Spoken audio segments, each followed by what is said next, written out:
أولا السلام عليكم ورحمة الله وبركاته. صاحبي ولكن آدم نور حسن حتى دواتين كانال كان مقال براشان إن شاء الله ما أنت برامج كان دي علينا حارة وين كل وداعو ويب سايت لقيا وين هذا ولقى أركين إن شاء الله ويب سايت كان مقال كان ما أنت أنا كبران دونا وحوي هاي وسيدو كلا ويب سايت كا وحيابا وخبطه نقود قلنا برامج كنا وقارين أنت نقود قلنا برامج كنا حين كعد سنة كانال كمقال براشان أديت كعصب تاي فضلا سبسكرايب سار فيديو ون لايك سار bal isku daya muuqaalkan like-tiis inaad gaarsiisiin 500 oo like ah aad iyo aad u mahadsantiin dhammaantiina.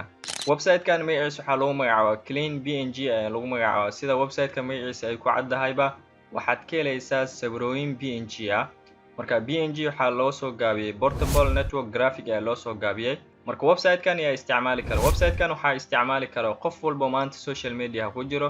haddii aad tahay youtuber website-kan waad u baahan tahay sidoo kale haddii aad tahay graphic designer website-kan waad u baahan tahay haddii aad tahay businessman waad u baahan tahay website-kan almuhim qof walba oo social media ku jira uu u baahan yahay website-kan. sidoo kale dadka kale oo private-ka shaqooyinka caadiga ay qabanayaan waxyaabaha graphic la xiriirana way u baahan yihiin. marka website-kan waxaad ka helaysaa marka sawirooyin png aad ka helaysaa. marka png haddii aadan fahansaneyn sawirkan hadda aad u jeedid png ma ahan. marka sawirkan kale markaad fiirisid waxa waaye png wa macnaha png haddii aad maqashid waxa waaye sawir qaybtiisa gadaale background-ka erase lagu sameeyo ama laga tirtiri waa aanan background lahayn ayaa png lagu magacaabaa. marka waxaan rajaynaa dhammaantiin website-kan inaad wada fahanteen website-ka waxyaabaha uu qabanayo iyo sidoo kale dadka isticmaali kara website-kan. haddaba website-kan waxaad ka isticmaali kartaa marka computer-kaada aad ka isticmaali kartaa sidoo kale telefonkaaga caadiga ayaad ka isticmaali kartaa. marka si aan u gudgalno website-ka waxaa soo furtaa marka any browser-ka aad jeceshahay aad soo furanaysaa. marka website-kan linkiis waxaan soo dhigi doonaa clean png-ga qaybta hoose video-ga description-ka. haddii aadan description-ka aadan aqoonna comment ugu hore aan kugu bin gareyn doonaa insha Allah. marka website-ka markaad soo booqatid clean png-ga interface-kiisa tan ayuu eg yahay. si aad marka aad ugu baaratid sawirooyin aad u baahan tahay oo png ah qaybtan searching qaybtan sare ee searching-ka aad ku qoraysaa. tusaale ahaan hadda waxaan ku qorayaa kaba ayaan ku qorayaa searching ayaan leeyahay. hadda website-ka qaybta searching-ka markaan kaba aan ku qoray waad u jeedinayaan filayaa wuxuu ii keenay kaba oo png ah oo ay kala duwan yihiin dhammaan. marka website-ka waxaad ka helaysaa items png ah. tusaale ahaan marka aan kula wadaago marka qaabkaad ula soo degi lahayd haddii sidan oo kale qaybtan hoose waxay leeyihiin marka next ay leeyihiin waad sii socon kartaa.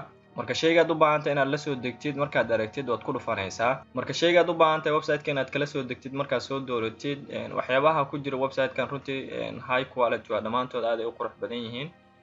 dhanka quality-ga markii la laho qaybtan hoose waxaad ka arkaysaa marka resolution-ka iyo sidoo kale size-ka.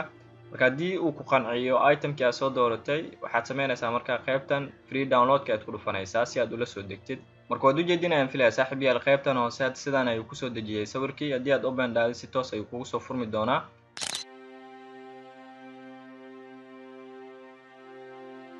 marka saaxiibayaal waxaan rajaynaa dhammaantiin inaad ka wada heli doontiin website-kan lagu magacaabo clean png qaybtan searching-ka ku qor waxyaabaha aad raadinaysid kadib markuu kuu soo saaro shaygaad u baahan tahay dooro kadib downloading ku samee. website-kan muddo dheer aan isticmaalayay runtii waa website dhanka png oo kale aad ugu wanaagsan waxyaabaha aad ka helaysid dhammaantooda waa png. marka waxaan rajaynaa dhammaantiin inaad ka wada faa'iidaysan doontiin. walaalkiin Adam Nur Xasan oo idin leh assalaamu calaykum waraxmatullaahi wabarakaatuhu.